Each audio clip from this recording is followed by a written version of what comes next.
Happy new year.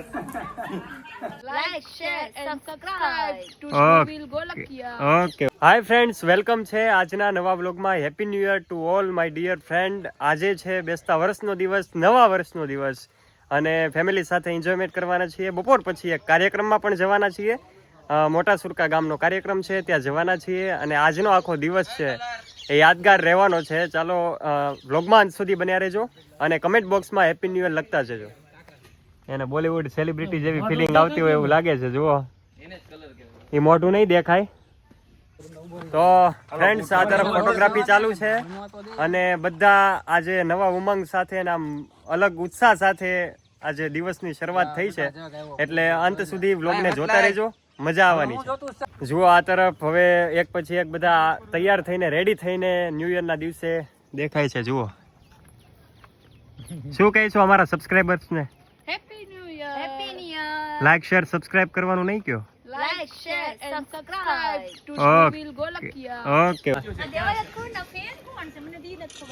Guys, ready થઈને હવે કાકા પણ આવી ગયા છે. આ અમારા સૌથી લોકપ્રિય કાકા છે. કાકા, શું કહેશો નવા વર્ષના દિવસે? બધાને હેપી ન્યુ યર, નવા વર્ષના જય સ્વામિનારાયણ. કાકા જુઓ આ તરફ ફોટોગ્રાફી કરે છે મોડેલના. વાહ ભાઈ વાહ, એનું સ્માઇલ તો જુઓ, ઉભરાઈને આંખે વળગે એવું છે. ચારે તરફ જ્યાં જુઓ ત્યાં ફોટોગ્રાફી ચાલુ છે. ફાવે છે ધ્રુવી. ધ્રુવી, શું કહીશ ઓડિયન્સને?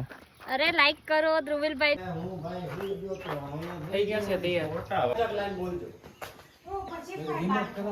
બા, નવા વર્ષના દિવસે બધાને તમે શું કહેશો? આશીર્વાદ આપો. વાહ બાવા, તમારા આશીર્વાદ ફળે એવી આપણે ઈશ્વરને પ્રાર્થના કરવી. તો ગાઈઝ, ન્યૂ યરના દિવસે બાપુજીના ઘરે આવ્યા છીએ. બધાનું સ્નેહ મિલન ત્યાં છે, ગેટ ટુગેધર. તો જુઓ આખો મેળો તમને બતાવું.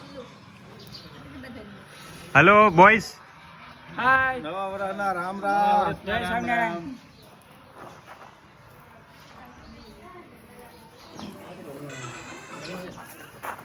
રામ રામ. નવા વર્ષની પ્રસાદી ખાવા પહોંચી જજો ગાઈસ. મીઠું મોઢું કરાવે છે ઝીલ. 2 મિનિટ અંદર કાકીને બેઠા છે, ત્યાં લઈ જઈએ કેમેરો. કાકી, happy new year. Happy New Year. Happy New Year. Happy New Year. Happy New Year. Kishu, happy new year. Happy New Year.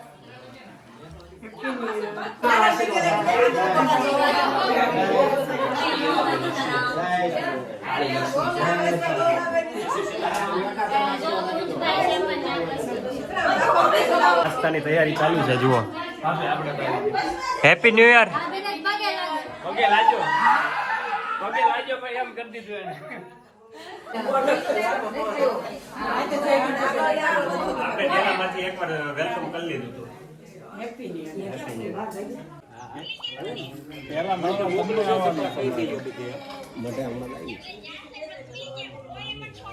હા લે મેચ કર્યો ને અત્યારે. Happy new year. હવે અહીંથી જઈએ છીએ શંકર મંદિરે. ચાલો, મંદિરે પહોંચી ગયા છીએ અને ભોળાનાથના દર્શન કરી લઈએ નવા વર્ષના દિવસે.